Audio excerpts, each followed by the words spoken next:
Everyone, welcome back to the channel. तो जैसा हम नर्सिंग फाउंडेशन में आपका यूनिट नंबर 14 कंटिन्यूएशन में चला रहे हैं, तो उसके आगे ये टॉपिक आज हम इस वीडियो में डिस्कस करेंगे। और वीडियो स्टार्ट करने से पहले मैं आपको बता दूं कि इस टॉपिक के नोट्स आपको टेलीग्राम चैनल पर मिल जाएंगे, तो आप उस पर प्लीज देख लें। ठीक है, तो स्टार्ट करते हैं आज का वीडियो। तो आज का वीडियो का जो हमारा टॉपिक है, पहला तो है हमारा फॉरेन बॉडी, जिसमें हम आपका डिस्कस करेंगे skin, eye, ear, nose, throat and stomach. और फिर हम बात करेंगे बर्न के बारे में एंड देन स्कैल्ड के बारे में। ठीक है, तो वीडियो स्टार्ट करते हैं आपके पहले टॉपिक से, जो कि है फॉरेन बॉडीज। तो फॉरेन बॉडीज का जो भी टॉपिक है, इसमें आपको ये बताया गया है कि अगर कोई फॉरेन बॉडी आपकी इनमें से किसी भी आपका जो भी पार्ट है अगर कहीं जाता है, लाइक आप कह सकते हो कि आंख में कुछ चला गया, आपके कान में कुछ चला गया, आपके स्किन पे आपकी जो इंटीग्रिटी है, मतलब जो स्किन का लेयर है उस पर कोई इफेक्ट आ गया, आपके नोज में कुछ अगर चला गया कोई फॉरेन ऑब्जेक्ट, तो आप उस वक्त क्या फर्स्ट एड मैनेजमेंट अप्लाई करोगे ताकि आप उसको इजीली रिमूव कर पाओ और उसको इजीली ट्रीट कर पाओ। ठीक है, तो उसके बारे में बात करते हैं। तो फॉरेन बॉडीज में नॉर्मली अगर हम इंट्रो की बात करें तो क्या लिख सकते हैं कि condition where any particle, material और object enters the body through the skin और other natural opening of the body. इसमें क्या बताया गया है, ये एक ऐसी कंडीशन है जिसमें कोई पार्टिकल या कोई मटेरियल या फिर कोई ऑब्जेक्ट एंटर करता है आपके स्किन के थ्रू। आपके जैसे स्किन में पंचर हो गया, कोई निडल, जैसे ग्लासेस घुस जाती हैं कभी कभी, कांच कभी आपको लग गई, कोई निडल लग गई, ठीक है, कोई मेटल का कोई आइटम हो गया, कभी कभी वुड, जैसे जो लकड़ियां नहीं होती हैं, लकड़ियों के जो भी पार्ट होते हैं वो लग जाते हैं। ठीक है, तो ऐसा कुछ हो गया जो आपकी स्किन में, या फिर जो अदर नेचुरल ओपनिंग है, नेचुरल ओपनिंग जैसे आपकी आईज, आपके नोज, आपका ईयर्स, ठीक है, ये आपका माउथ हो गया, थ्रोट तक हो गया। ठीक है, अगर कुछ एंटर करता है तो वो आप किसमें आप लिखोगे, फॉरेन बॉडीज में। ठीक है, condition where any particle, material और object enters the body through skin और other natural opening of the body, जिसमें हम बात करेंगे आपके स्किन के बारे में, आई के बारे में, ear, nose, throat and stomach. ठीक है, तो सबसे पहले हमारा है स्किन। ठीक है, तो फॉरेन बॉडी अगर आपके स्किन में लाइक पंचर करते हैं, या आप कह सकते हो कि आपके स्किन की इंटीग्रिटी को डैमेज करके उसमें एंटर करते हैं, तो आप क्या फर्स्ट एड अप्लाई करोगे, तो इसके बारे में बात करते हैं। तो foreign bodies under the skin usually occur accidentally like wood, glass, metal piece etcetera. मतलब कभी कभी ये एक्सीडेंटली, ऑफ कोर्स कोई अब पंचर करना तो नहीं चाहता, वो एक्सीडेंटली होता है, ये सारी चीजें इंसिडेंटली होती। तो अगर कोई भी चीज आपकी स्किन के लेयर्स में एंटर कर रही है, ठीक है, आपके स्किन को पंचर कर रही है कोई भी फॉरेन पार्टिकल, तो वहां पे क्या देखने को मिलेगा हमें, पेन हो सकता है, ब्लीडिंग हो सकती है, डिस्कम्फर्ट होगा एंड स्वेलिंग उस एरिया में होगा। स्वेलिंग क्यों होगा, क्योंकि तुरंत जो इन्फ्लेमेशन का आपका जो प्रोसेस होता है, ठीक है, वो शुरू होगा, आपका क्लॉटिंग प्रोसेस, अगर ब्लीडिंग होगी तो वो शुरू होगा, उसकी वजह से रेडनेस, पेन, स्वेलिंग ये सब आपको देखने को मिलेगा। कौन कौन से ऑब्जेक्ट हो सकते हैं, आपका वुड का पार्टिकल हो सकता है, ग्लास मटेरियल हो सकता है, आपके मेटल की कोई पीस हो सकती है, या अदर कोई पार्टिकल, जैसे कभी कभी होता है कि छोटे से कोई पेबल, मतलब स्टोन अगर होगा नुकीला हुआ तो वो भी लग सकता है। ठीक है, तो आपकी स्किन की इंटीग्रिटी को वो पंचर कर सकता है। अब हम फर्स्ट एड मैनेजमेंट की बात करें तो इसमें हम क्या कर सकते हैं, तो पहले हमें क्या करना है कि विक्टिम को रीअश्योर करना है कि वो ठीक है, सेफ है, वो इजीली ट्रीट हो जाएगा। ठीक है, फिर उसको कंफर्ट प्रोवाइड करना है कि लाइक होता है ना, बहुत लोग, जैसे कुछ लोग होते हैं पैनिक करने लगते हैं ब्लीडिंग देख के, या फिर उनको चोट लग जाती है, तो पहले उनको आप कंफर्ट प्रोवाइड करिए, फिर उस एरिया को वॉश करिए आप क्लीन वाटर से, मेनली क्लीन वाटर से। अगर आपको लगता है कि आप सोप अप्लाई कर सकते हैं तो आप सोप अप्लाई करें। ठीक है, फिर पहले उस एरिया को आप क्लीन करिए, क्योंकि ऑफ कोर्स अगर सॉइल से या फिर आप कह सकते हैं ऐसे मटेरियल से अगर आपको लग रही है तो टिटनेस होने के चांसेस होता है ना, जैसे लाइक होता है ना कि टिटनेस होने के चांसेस बहुत ज्यादा हैं। आप लोग ऐसा क्या सुनते आ रहे हो और ऐसा होता आ रहा है। ठीक है, तो वहां पे भी होता है कि आपको फिर टिटनेस टॉक्साइड का आपको वैक्सीनेशन लेना चाहिए। तो ये सारी चीजें आप देखते हो, इसीलिए कहते हैं कि उस एरिया को आप तुरंत क्लीन करें, क्लीन वाटर से एंड सोप से अगर आप कर सकते हो। ठीक है, हमेशा उस एरिया को या उस वुंड इंजरी को हमेशा साफ रखें ताकि आपको कोई इन्फेक्शन ना हो।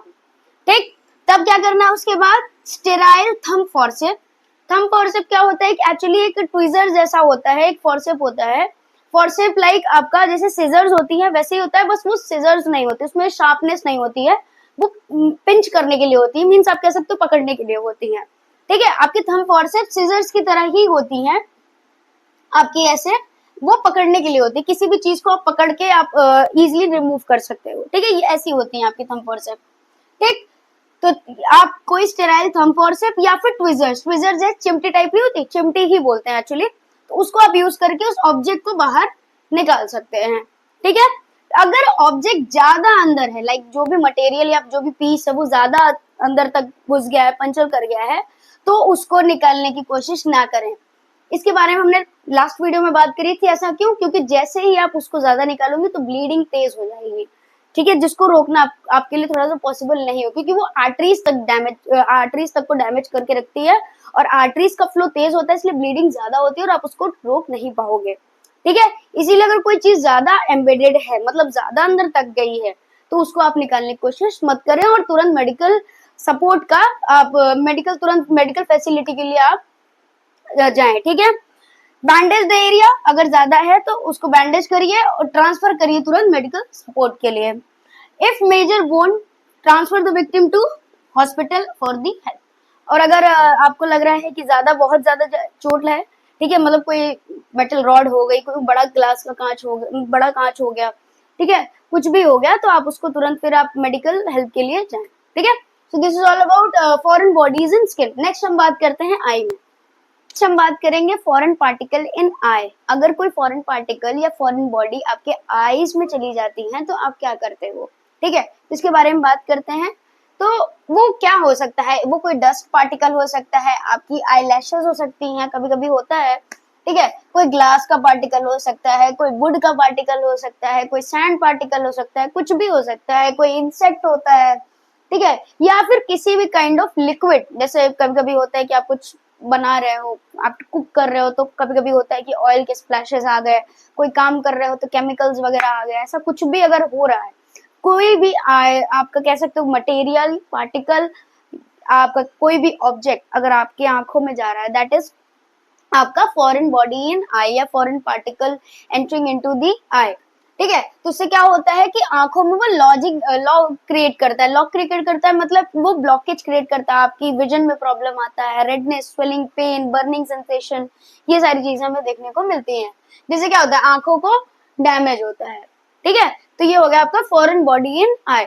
इसमें हम साइन एंड सिम्टम्स क्या देखने को मिलता है? पेन देखने को मिलेगा, बर्निंग सेंसेशन हो सकती है, ठीक है, स्वेलिंग तो हो सकती है कि आपका जो भी एरिया है उसमें स्वेलिंग आने लगी जाए। ठीक है, वाटरी आई हो जाती है, ऑफ कोर्स टीयर ग्लैंड्स तुरंत अपना काम करने लग जाते हैं। ठीक है, रेडनेस प्रेजेंट होती है, ऑफ कोर्स आपके स्कैलेरा में, आपके कंजक्टिवा में तुरंत रेडनेस हो जाती है। ठीक है, डिस्कम्फर्ट आपको होता है, एंड ब्लड विजन भी आपको देखने को मिलता है। ठीक है, अब आप फर्स्ट एड क्या कर सकते हो या फर्स्ट एड मैनेजमेंट क्या कर सकते हो उसके बारे में बात करते हैं। ठीक है, तो उसमें क्या होता है कि रीअश्योर द विक्टिम। सबसे पहले आपको क्या करना है कि रीअश्योर करना, उसको पैनिक नहीं होने देना, उसको आपको एक प्रॉपरली कंफर्ट पोजीशन प्रोवाइड करनी है। ठीक है, उसको अश्योर करना है, रीअश्योर करना है। ठीक है, इंस्ट्रक्ट करना है कि वो अपनी आंखों को रब ना करे। क्यों? रब करने से हो सकता है वो और ज्यादा अंदर जाए या और वो और ज्यादा डैमेज प्रोवाइड मींस डैमेज करे आंखों को, इसीलिए रब करने से मना करना है। Then provide position towards light. Light की तरफ आपको क्या करना है? फेस का पोजीशन टर्न करना है जिधर आपको लाइट इजिली दिख रहा है कि एक्सेसिबल है।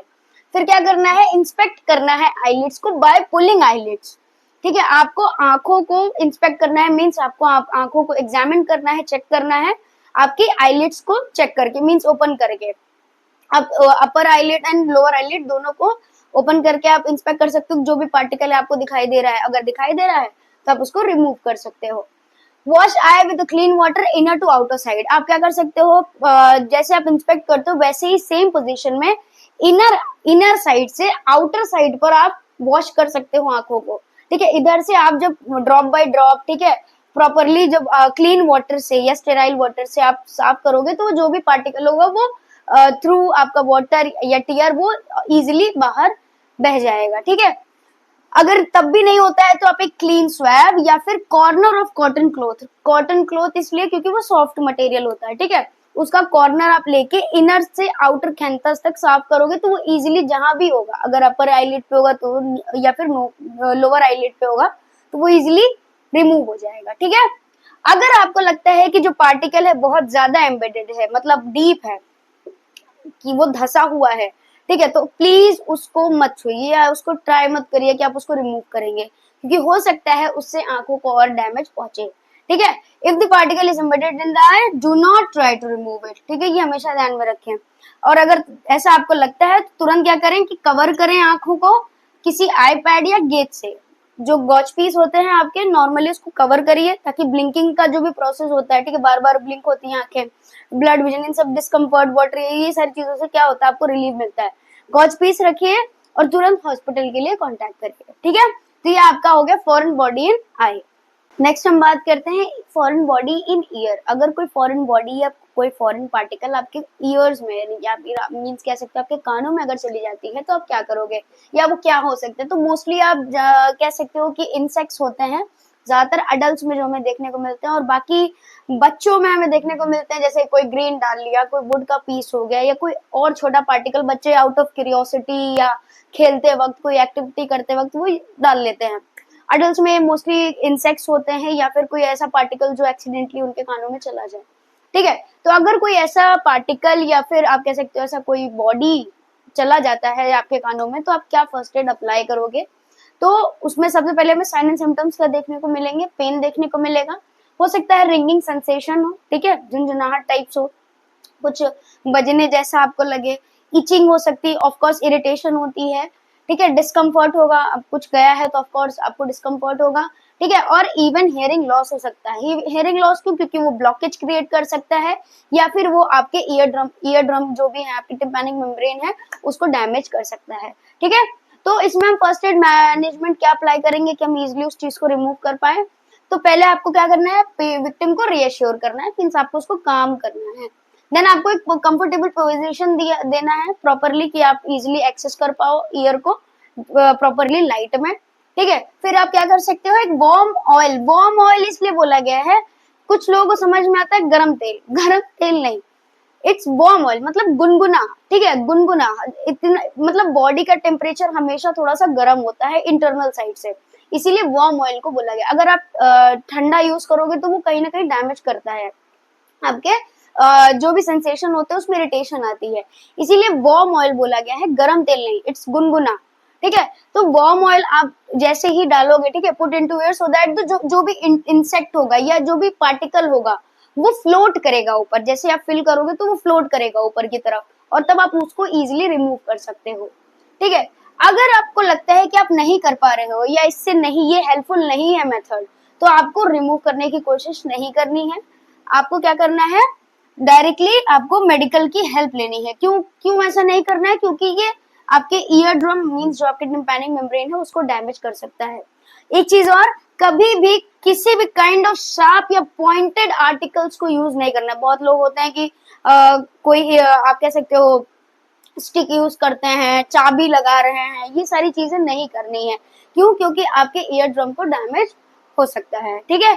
तो ये सारी चीजें आपको अप्लाई करनी है as a first aid management in foreign bodies of ear, ठीक है।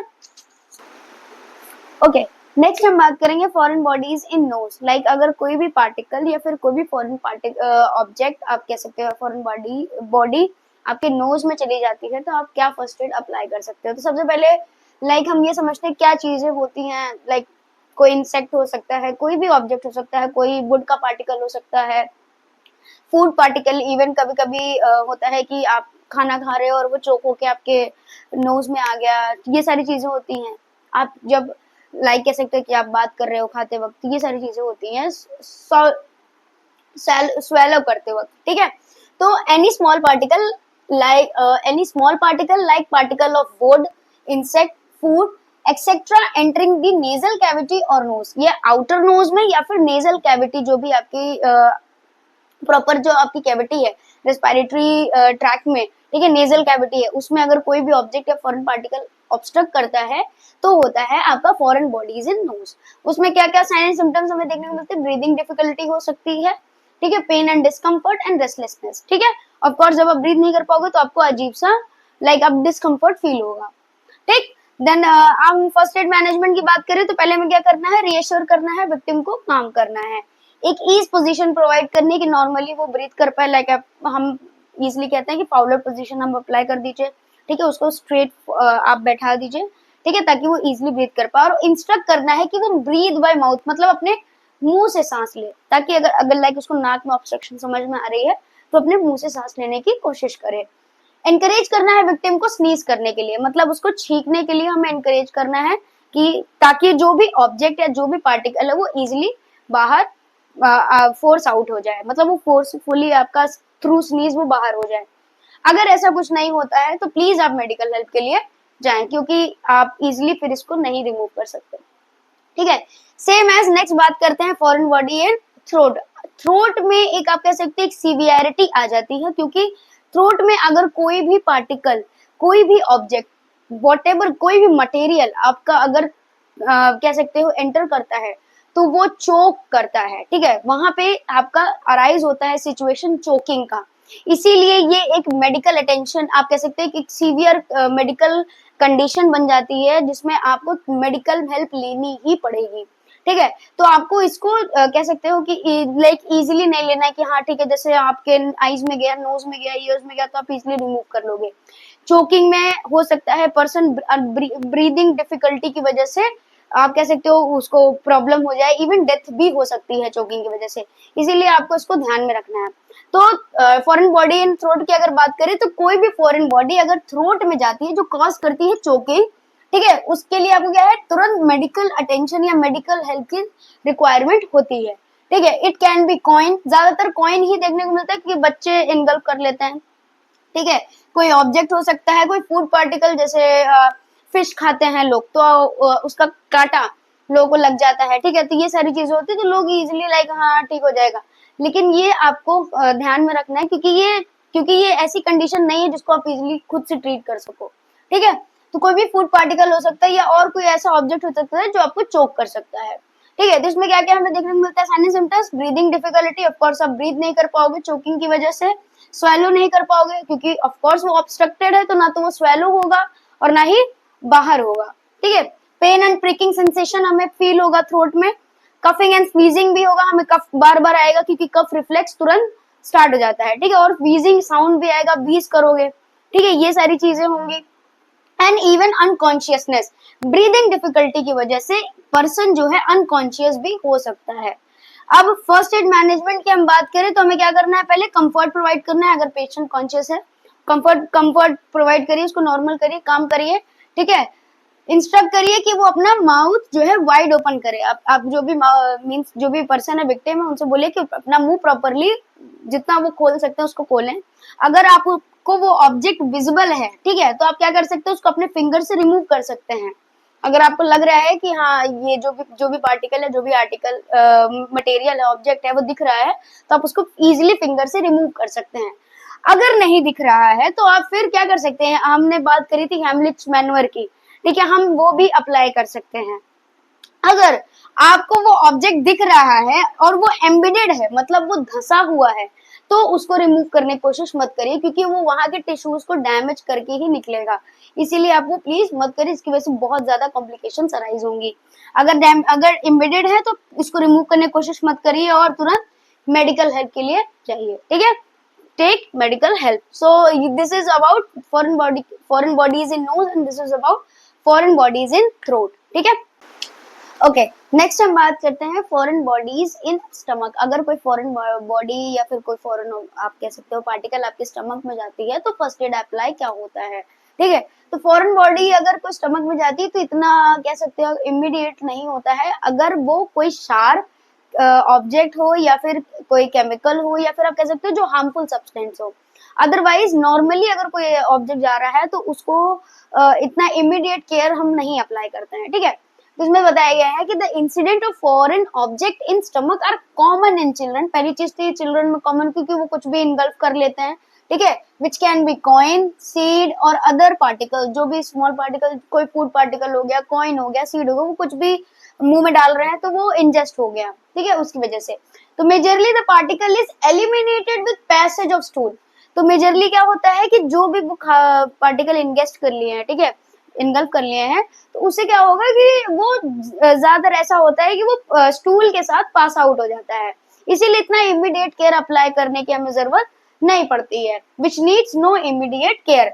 लेकिन अगर कोई शार्प ऑब्जेक्ट है, कोई लाइक जैसे ग्लास हो गया, सेफ्टी पिन हो गई, या कुछ जो आपको लगता है कि हार्मफुल सब्सटेंस है, ठीक है, या फिर किसी काइंड ऑफ केमिकल अगर उसने इंजेस्ट कर लिया, तो मेडिकल आप कह सकते हो हेल्प की नीड आपको पड़ेगी, ठीक है। Contact to hospital as possibly.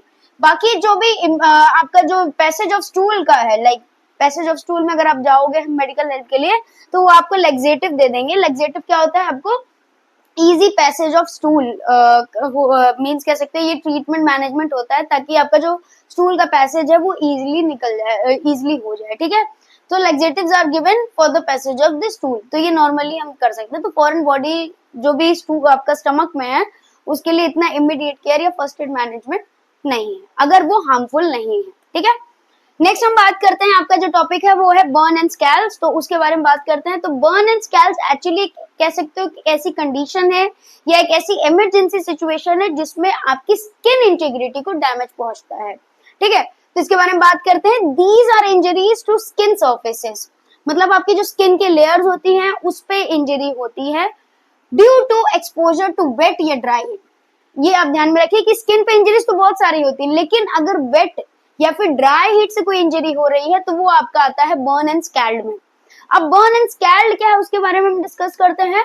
तो बर्न को मेजरली कहा जाता है डिफाइंड एज अ स्किन और a body damage by dry heat. ये आप ध्यान में रखना, बर्न में आप हमेशा जो भी ड्राई हीट की वजह से जो आपका कह सकते हो स्किन इंजरी अकर हो रही है, वो आपका होता है बर्न। ड्राई हीट जैसे आपका इलेक्ट्रिक करंट हो सकता है, आपका फायर हो सकता है, ड्राई हीट होती है वो, ठीक है। कोई फ्रिक्शन ऑफ मूविंग ऑब्जेक्ट हो सकता है, कोई मेटल आपका हो सकता है, मेटल बर्न जैसे कोई गरम रॉड हो गया, गरम तवा हो गया, चिमटा हो गया, ये सारी चीजें होती हैं, ठीक है। किसी काइंड ऑफ केमिकल बर्न जो आपको ड्राई हीट प्रोवाइड कर रही है, जिसकी मीन्स कह सकते हो ना, जो एक ड्राई हीट की वजह से जो आपकी स्किन की लेयर में डैमेज आ रहा है वो होता है आपका बर्न, ठीक। Which can be dry heat means आपका फायर, इलेक्ट्रिक आपका इलेक्ट्रिक बर्न, केमिकल बर्न, या फिर आप कह सकते हो जो अभी आपके मूविंग ऑब्जेक्ट का फ्रिक्शन होता है उसकी वजह से हो रहा है। लाइक कभी कभी आपने एथलीट में देखा होगा, शूज में कभी वो रनिंग कर रहे हैं और शूज में आग लग गई, ऐसा आप देखते हो, आपने न्यूज में ऐसा देखा होगा, ठीक है, फ्रिक्शन की वजह से जो हो रहा है, दैट इज। अब स्कैल्ड में क्या है, सेम चीज है, बॉडी और स्किन में डैमेज होता है, लेकिन ये होता है आपके वेट हीट की वजह से। वेट हीट लाइक आपका स्टीम हो गया, कोई हॉट ऑयल हो गया, हॉट टार हो गया, ठीक है, किसी भी kind of any hot liquid, like आपके खाने पे भी आप जैसे आप बना रहे हो, सब्जियां हैं, दाल है, गर्म होता है, ठीक है, उससे जो वेट काइंड ऑफ आपका जो भी बर्न हो रहा है वो होता है आपका स्कैल्ड। तो ये डिफरेंस होता है, ठीक है। तो अब इसके कॉजेस पढ़ते हैं, टाइप्स पढ़ते हैं, और फिर इसका फर्स्ट एड मैनेजमेंट पढ़ते हैं। ओके, तो नेक्स्ट बात हम करते हैं कि बर्न के कॉजेज। जैसे हमने बर्न और स्कैल्ड के बारे में डिफरेंशिएशन कर लिया, हमने पढ़ लिया है। अब हम कॉजेज पढ़ते हैं कि बर्न्स या स्कैल्ड होते कैसे हैं, लाइक आप क्या क्या कॉजेज हो सकते हैं। तो पहला हमारे पास है केमिकल बर्न, कि लाइक किसी स्ट्रॉन्ग एसिड या एल्केलिक कोई एजेंट है, या फिर आप कह सकते हो आपके पास कोई केमिकल कांटेक्ट हुआ है जिसकी वजह से बर्न कॉज हुआ है, दैट इज केमिकल बर्न। फिर आपका आता है इलेक्ट्रिक बर्न। इलेक्ट्रिक बर्न आप जानते हो कि इलेक्ट्रिक करंट, इलेक्ट्रिक शॉक्स की वजह से जो बर्न क्रिएट हो रहा है वो हो गया। कोई रेडिएशन बर्न है, ठीक है, किसी टाइप की रेडिएशन की वजह से है।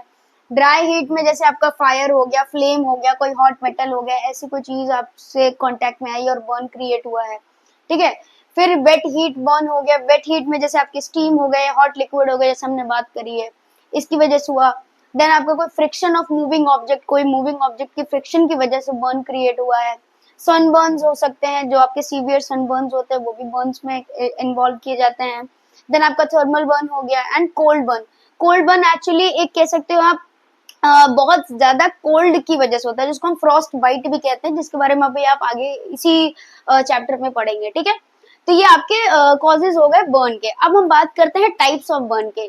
तो मेजरली हमारे पास 4 टाइप के बर्न्स होते हैं, जिसमें हम डिग्रीज में अगर बात करें, वैसे क्लासिफिकेशन आप इनके टाइप्स पर भी कर सकते हो कि केमिकल बर्न है, इलेक्ट्रिकल बर्न है, रेडिएशन बर्न है।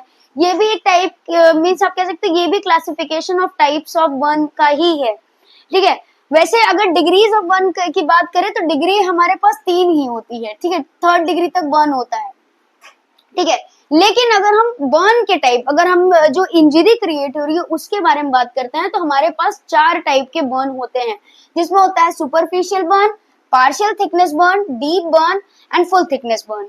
इसके बारे में हम डिटेल में पढ़ते हैं। तो सुपरफिशियल बर्न आपका होता है फर्स्ट डिग्री ऑफ बर्न, इसको आप लिख सकते हैं जो होता है आपका फर्स्ट डिग्री ऑफ बर्न, ठीक है। तो सुपरफिशियल बर्न जैसे आपका टर्म से दिख रहा है कि सुपरफिशियल, जैसे हम स्किन के लेयर्स की बात करें तो ऊपर होती है आपकी एपिडर्मिस, फिर आपकी आती है डर्मिस लेयर, फिर आपकी आती है subcutaneous and then muscle layer. तो जो आपके सुपरफिशियल लेयर पे हो रही है बर्न, जो भी कह सकते हो माइल्ड बर्न जो भी हो रहा है, जो सुपरफिशियल लेयर को डैमेज कर रहा है, या आप कह सकते हो जो आपके एपिडर्मिस को डैमेज कर रहा है, वो बर्न होता है आपका सुपरफिशियल बर्न। तो इसमें क्या है कि एपिडर्मिस लेयर बर्न होता है, जिसमें आपका साइन एंड सिम्टम क्या देख सकते हैं, रेडनेस होती है, स्वेलिंग होती है, पेन हो सकता है जो कि सीवियर होता है। अब सीवियर यहाँ पे क्यों होता है, क्योंकि आपकी जो नर्व्स की एंडिंग होती है, जो आपके जो स्किन के लेयर की नर्व की एंडिंग होती है, वो एकदम टॉप पे प्रेजेंट होती है, जिसकी वजह से आपको सेंसेशन होते हैं, आपको टच का पता चलता है, गूज बम्स, ये सारी चीजें आपके नर्व एंडिंग टॉप पर होती हैं। इस वजह से जो हल्का सा भी आपके लेयर पर इंजरी हो रहा है, बर्न हो रहा है, तो आपको पता चलता है।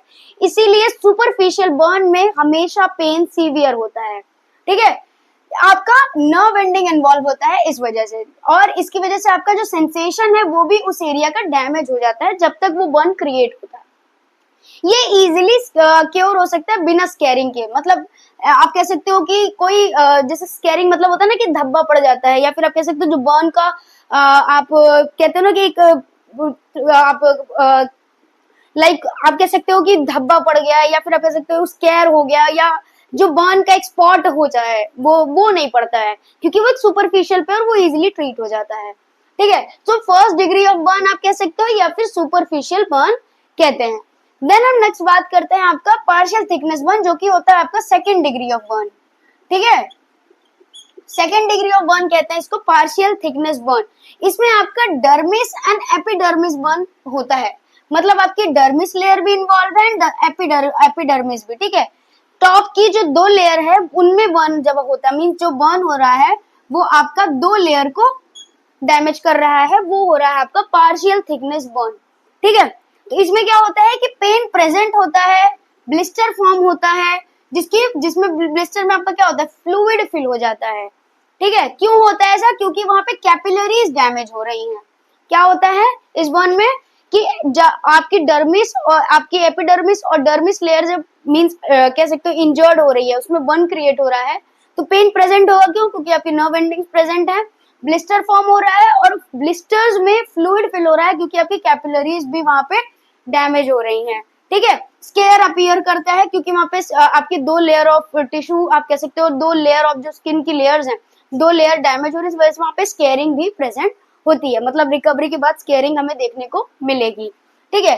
ये डीप बर्न जो आपका होता है वो भी सेकेंड डिग्री ऑफ बर्न ही बोलते हैं इसको, लेकिन इसमें क्या होता है कि जो एपिडर्मिस और एपिडर्मिस वो थोड़ा सा ज्यादा एलोंगेट कर जाता है आपके सबक्यूटेनियस तक, ठीक है, थोड़ा सा ज्यादा एलोंगेट कर जाता है, इस वजह से इसको डीप बर्न कहते हैं, ठीक है। इसमें भी डर्मिस और एपिडर्मिस लेयर ही आपकी इन्वॉल्व होती हैं इस बर्न में, लेकिन ये थोड़ा सा और ज्यादा डैमेज करता है, आपको सबक्यूटेनियस तक पहुंच जाता है, इस वजह से इसको डीप बर्न कहते हैं। इसमें पेन लेस या फिर एब्सेंट हो सकता है, क्यों, क्योंकि जो आपकी नर्व्स थी जो आपको सेंसेशन ले जा रही थी पेन का, वो फुल्ली डैमेज हो जाती हैं, ठीक है। इस वजह से स्कैरिंग प्रेजेंट होती है और इसमें हीलिंग में बहुत ज्यादा टाइम लग जाता है। देन नेक्स्ट हम बात करते हैं फुल थिकनेस बर्न की। फुल थिकनेस आपका होता है थर्ड डिग्री बर्न, ठीक है। फुल थिकनेस आपका होता है थर्ड डिग्री बर्न, जिसमें आपकी सारी लेयर्स इन्वॉल्व होती हैं स्किन की, ये मेजरली आप नोट कर सकते हैं, और इसमें जो पेन होता है वो फुल्ली एब्सेंट होता है, इसमें आपकी सारी लेयर्स इन्वॉल्व होती हैं, पेन बिल्कुल एब्सेंट होता है। हमें क्या देखने को मिलता है, वैक्सी, ग्रे और चैरेड अपीयरेंस जैसा स्किन हमें देखने को, मींस जो लाइक होते हैं ना, जो वुंड फॉर्म हो रहा है, जो इंजरी या बर्न फॉर्म हो रहा है, वो हमें वैक्सी सा ग्रे कलर का, मतलब काफी जला हुआ, और चैरेड मींस जैसे होता है ना, जैसे रोटी जल जाती है साइड से एकदम काला सा पड़ जाता है, वैसे हमें देखने को मिलता है। इवन हम बोन्स भी देख सकते हैं, ठीक है। सीवियर काइंड ऑफ बर्न होता है, नर्व्स फुल्ली डैमेज हो जाते हैं और पेन नहीं होता है, पेन एब्सेंट होता है, ठीक है। और जैसे ही जब हील हो जाता है तो वहां पे स्कैरिंग नहीं होती, कॉन्ट्रैक्शन प्रेजेंट हो जाता है। कॉन्ट्रैक्शन क्या होता है, स्किन की टाइटनिंग हो जाएगी, अलग से एक स्कार प्रेजेंट हो जाता है, स्कार आ जाता है, ठीक है। तो वो होता है आपका फुल थिकनेस बर्न। तो टाइप्स ऑफ बर्न में आप क्लासिफाई कर सकते हो लाइक आपके कॉजेस के ऊपर कि chemical burn, electrical burn, radiation burn, then आपका dry heat burn, wet heat burn, आप ऐसे क्लासिफाई कर सकते हो। डिग्री के बेसिस पे आप क्लासिफाई कर सकते हो, आपका फर्स्ट डिग्री बर्न, आपका सेकंड डिग्री बर्न जिसमें आपका partial thickness and deep burn आता है, एंड थर्ड डिग्री बर्न। और नॉर्मली अगर आप स्किन की लेयर्स के ऊपर क्लासिफिकेशन करना चाहते हो तो आपका होता है superficial burn, partial thickness burn, deep burn and full thickness burn. ठीक है, नेक्स्ट हम बात करते हैं फर्स्ट एड मैनेजमेंट की। ओके, तो जैसे कि हमने टाइप्स के बारे में बात कर लिया है, अब हम साइन एंड सिम्टम्स जो आप मेजरली देख सकते हो, हमने उसमें बात करी थी। सुपरफिशियल बर्न में हमें स्वेलिंग देखने को मिलेगी, ब्लिस्टर फॉर्मेशन होगा, यही सारी चीजें हैं। तो नॉर्मली साइन एंड सिम्टम्स की अगर हम बात करें तो हमें रेडनेस देखने को मिलेगी, ब्लिस्टर फॉर्मेशन देखने को मिलेगा, पेन प्रेजेंट होगा अगर सुपरफिशियल या फिर सेकेंड डिग्री ऑफ बर्न तक प्रेजेंट है, स्वेलिंग देखने को मिल सकती है, मींस इन्फ्लेमेशन होगा, ब्लिस्टर फॉर्मेशन जो हुआ है उसमें फ्लूइड फिल होगा, तो हो सकता है कहीं ना कहीं अगर ब्लिस्टर बर्स्ट होता है या रप्चर होता है तो उसमें से फ्लूइड की हमें ड्रेनिंग देखने को मिलती है। तो ये होता है हमारा साइन एंड सिम्टम। अब मेजरली जो बर्न पे हम डिस्कस करते हैं या जो हमें पता होना चाहिए वो उसके बारे में बात करते हैं, वो होता है बर्न का मेजरमेंट, कि हम कितना परसेंटेज ऑफ बर्न हुआ है वो कैसे मेजर करेंगे। मतलब अगर पर्सन को बर्न हुआ है तो कितने लेवल तक का बर्न है, फर्स्ट डिग्री, सेकेंड डिग्री, ये तो आप स्किन के लेयर्स को देख के बता सकते हो कि फर्स्ट डिग्री बर्न है, सेकेंड डिग्री बर्न है, थर्ड डिग्री बर्न है, ये आप बता दोगे। लेकिन कितने परसेंटेज या कितने बॉडी के एरिया में बर्न हुआ है वो आप कैसे मेजर करोगे, तो उसके लिए हमारे पास जो कॉमनली यूज होता है वो है आपका रूल ऑफ 9 के बारे में बात करते हैं। तो रूल ऑफ 9 एक्चुअली एक कह सकते हो एक मेजर करने का फॉर्मेट है या आप कह सकते हो मेथड है जो आपके पुलास्की एंड टेनिसन 1949 में डिस्कवर किया था। ठीक है, पुलास्की एंड टेनिसन ने रूल ऑफ 9 डिस्कवर किया था और इम्प्लीमेंट किया था आपके एक्सलैंडर वॉलेस ने, ठीक है, इन 1951 में। ठीक है, तो इसको जब इम्प्लीमेंट किया गया था तो इसकी हेल्प से हम मेजर कर पाते थे कि इंसान की बॉडी पर कितना परसेंटेज ऑफ बर्न हुआ है। ठीक है, तो इसमें हम डिस्कस करते हैं कि वॉलेस रूल ऑफ 9 जो मैं आप कॉमनली इसी नाम से आप जानते हो या फिर रूल ऑफ 9 के नाम से आप जानते हो। ठीक है, तो वॉलेस रूल ऑफ 9 जो कि 1951 में डिस्कवर हुआ है उसके बारे में क्या हम समझ सकते हैं कि अगर पर्सन का जो भी एरिया बर्न हुआ है उस पे अलग अलग परसेंटेज डिवाइड किए गए थे। मतलब अगर किस पार्ट में बर्न हुआ है तो वो इतने परसेंटेज है, इस पार्ट में होते इतने परसेंटेज, और ऑल ओवर फिर टोटल परसेंटेज निकाल के बताया जाता था कि पर्सन कितना परसेंटेज ऑफ बर्न होल्ड कर रहा है और कितनी सिवियरिटी ऑफ बर्न उसको हुई है। ठीक है, तो इसके बारे में डिस्कस करते हैं। तो जैसे हम डायग्राम के बेसिस पे समझने की कोशिश करते हैं, तो पहला हमारे पास फ्रंट साइड, मतलब ये हमारा फ्रंट साइड हो गया, एंड दूसरा है हमारे पास बैक साइड, कि हमारा बैक साइड पे हम कैसे समझ सकते हैं। ठीक है, तो फ्रंट साइड और बैक साइड को हम मर्ज करके ही बात करते हैं इसकी। तो आपका अगर हेड एंड नेक में आपके जो भी लाइक होता है ना, जो आपका हेड एरिया है एंड जो आपका नेक एरिया है, ठीक है, आपका हेड एंड नेक एरिया में अगर बर्न प्रेजेंट होता है, बोथ फ्रंट एंड बैक दोनों में अगर प्रेजेंट हो रहा है तो वो होल्ड करता है 9%। ठीक है, आपका जो भी हेड और नेक एरिया मींस जो आपका हेड से लेके neck area front end back all over hold करता है 9% ऑफ बर्न। अगर इसमें बर्न हुआ है तो उसको हम कितना कैलकुलेट करेंगे, 9%। ठीक है, देन आपका नेक्स्ट हम बात करते हैं, आपका आता है अपर चेस्ट। ठीक है, जो कि आपके नेक से नीचे होता है, मींस अपर चेस्ट। ठीक है, अपर चेस्ट फ्रंट साइड हो सकता है ना आपका बैक साइड, तो अपर चेस्ट में आपका हम कैलकुलेट करते हैं 9%। ठीक है, तो आपका फ्रंट के साइड पे होगा 9% एंड बैक के साइड पर होगा आपका 9%, मतलब ऑल ओवर 18%। ठीक है, नेक्स्ट हम बात करते हैं upper back. Upper back means जो हम जैसे हमने इसका बताया ना फ्रंट चेस्ट का, तो वैसे ही अपर बैक का। ना हम बात करते हैं आर्म्स का। आर्म्स का होता है 19%, सॉरी 9%। आर्म्स का 9% एक आर्म का होता है, दोनों आर्म का अगर हम मिलाएंगे तो कितना हो जाएगा हमारे पास, 18%। ठीक है, एक अगर एक हैंड पे बर्न हुआ है तो 9% और दोनों पे हुआ है तो 18%। ठीक है, सेम एज एब्डोमेन। अब एब्डोमेन मींस जो हमारा लोअर एरिया बच रहा है, ठीक है, आपके बैक का भी हो गया और आपका इसका भी होगा, मींस आपके लोअर बैक का हो गया और फ्रंट साइड का 9%, बैक साइड का 9%, लोअर एरिया का कितना हो गया, 18%। ठीक है, देन आपका आ गया lower legs. Lower legs means below knee. ठीक है, बिलो नी आपका होता है एक पैर का 9%, तो दोनों का हो गया आपका 18%। ठीक है, और वही अगर हम थाइस की बात करें तो एक का होता है 9%, तो दोनों का हो गया 18%। ठीक है, ये हो गया। और फिर आपका एंड में बचता है पेरिनियम एरिया, मींस आपके जेनाइटल एरिया। तो अगर उसमें बर्न होता है तो वो होता है आपका 1%। तो रूल ऑफ 9 के हिसाब से अगर बॉडी में इन पार्ट्स पर होता है तो लाइक अगर हमें यहाँ चेस्ट में बर्न हुआ है, ठीक है, तो फ्रंट साइड अगर बर्न हुआ है तो हमारे पास कितना टोटल ऑफ बर्न है 9%। अगर आपको कह सकते हो कोई ऐसा पेशेंट मिल रहा है या ऐसा कोई पर्सन मिल रहा है जिसको चेस्ट पर बर्न हुआ है, थाइस पर बर्न हुआ है, तो आप ये 9% कैलकुलेट करोगे, फिर थाइस का 9%, टोटल 18% ऑफ बर्न हुआ है, तो आप ऐसे कैलकुलेट करोगे। अगर कोई पर्सन आपको मिल रहा है जिसके हाथ पे बर्न हुआ है, हेड पे बर्न हुआ है, थाइस पे बर्न हुआ है, तो हेड का टोटल 9%, हैंड्स का 9%, एक हाथ का, और आपके फिर थाइस का 9%, तो 999 आपका हो गया ऑल ओवर 27%। तो ऐसे कैलकुलेशन होता है रूल ऑफ 9 में। रूल ऑफ 9 में क्या होता है कि 99% का क्या होता है, मींस एक इक्वेशन चलता है जिसमें हम कैलकुलेट कर सकते हैं कि कितने कह सकते हो आप परसेंटेज ऑफ बर्न प्रेजेंट है बॉडी पर। ठीक है, अब इसको परसेंटेज को कैलकुलेट करने का मतलब क्या है, रिजल्ट इसका ये है कि अगर 20% से ज्यादा टोटल बॉडी सरफेस, मतलब बॉडी सरफेस है, टोटल बॉडी सरफेस अगर जो हम निकाल रहे हैं कि ऑल ओवर कहाँ बर्न है, अगर 20% से ज्यादा मिलता है तो वो सीवियर बर्न की कैटेगरी में इंक्लूड किया जाता है। ठीक है, तो आपका जो TBSA मींस आपका टोटल बॉडी सरफेस एरिया, अगर 20% से ज्यादा है तो सीवियर बर्न है, अगर 10 to 15% है तो मॉडरेट बर्न है, और अगर 5% है या कम है या ज्यादा है, आप कह सकते हो 10 to 5% या 5% से बिलो है, तो माइल्ड बर्न में कैलकुलेट होता है। ठीक है, सेम एज एक चीज इसमें रूल एक और है कि अगर हेड, नेक और अगर जेनाइटल्स में इन तीन जगह में से किसी एक पार्ट पर भी अगर बर्न प्रेजेंट है तो वो सीवियर बर्न में कैलकुलेट होता है, क्योंकि ये आपके बहुत कह सकते हो आपके फ्रेजाइल पार्ट होते हैं, या आप कह सकते हो बहुत ही क्रिटिकल कंडीशन अराइज हो जाती है जब आपका हेड, नेक या फिर आपके जेनाइटल्स पर बर्न होता है। ठीक है, सो this is all about rule of 9। Now हम बात करेंगे आपका फर्स्ट एड मैनेजमेंट। तो फर्स्ट एड मैनेजमेंट में हम बर्न में क्या कर सकते हैं, देखिए नॉर्मली जब हमारे पास फर्स्ट डिग्री बर्न होता है या सेकंड डिग्री बर्न तक भी हम मैनेजमेंट कर सकते हैं, लेकिन अगर सेकंड डिग्री का लाइक डीप बर्न है, ठीक है, और सेकंड डिग्री से ऊपर आपका थर्ड डिग्री बर्न आ गया, फुल थिकनेस बर्न, तो आप उसमें मैनेजमेंट नहीं कर सकते, उसको आप प्लीज हॉस्पिटल के लिए लेके जाएं, क्योंकि बहुत सीवियर कंडीशन अराइज हो सकती है।